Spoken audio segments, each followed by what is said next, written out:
So let's discuss Hunter in Her Saddle. It's one of my favorite classes. It's so pretty to watch and it's fun to ride as well. Hunter in Her Saddle is a class where you're going to be using English tack. You'll have an English saddle, English bridle, English pad, English girth. You're going to be wearing English clothes as well. So English clothes would be breeches, a long sleeve button-up shirt that has a collar, and it's not going to have a fold down collar. It's going to have a collar that just stands straight up. Then you're also going to wear a hunt coat or a blazer, black gloves generally, and tall boots, but you can also wear paddock boots, which would be shorter ankle height boots, and then half chaps on top of that as well. You're also going to be wearing an English helmet or a hunt cap, though they are getting away from the hunt caps and pretty much everybody is just wearing English helmets now. So ones that actually buckle and are going to protect your head as opposed to just sit on top and provide you no protection whatsoever.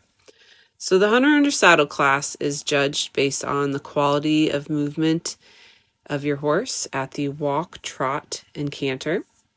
They also are looking for a willing horse, one that looks like a pleasure to ride.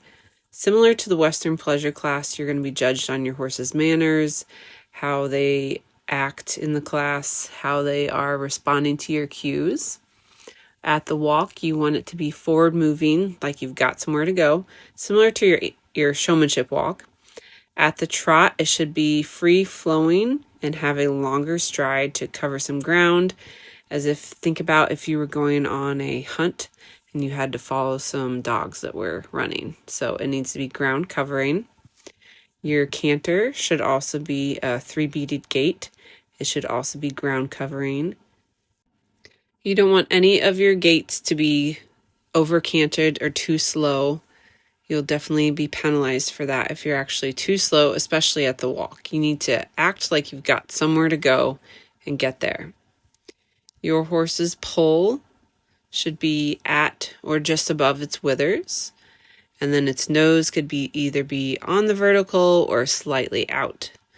Generally in Hunter in Her Saddle and equitation type classes, you're not going to have a huge slack in your reins. You want some contact.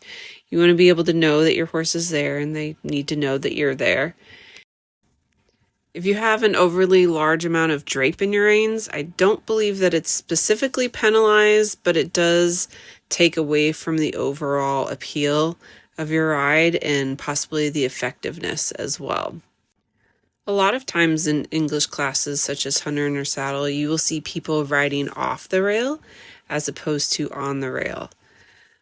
A lot of these horses show in both the English and the Western, and what's nice about having them off the rail and all the different tack is they like to have a plan, and if you can give them, hey, when we are off the rail, we get to be a little bit longer strided and move out a little bit more, as opposed to when you're on the rail, you're riding Western, we're going to stay nice and collected and nice and slow and take it easy. Another fun thing you could be asked to do in a Hunter in Her Saddle class would be a hand gallop.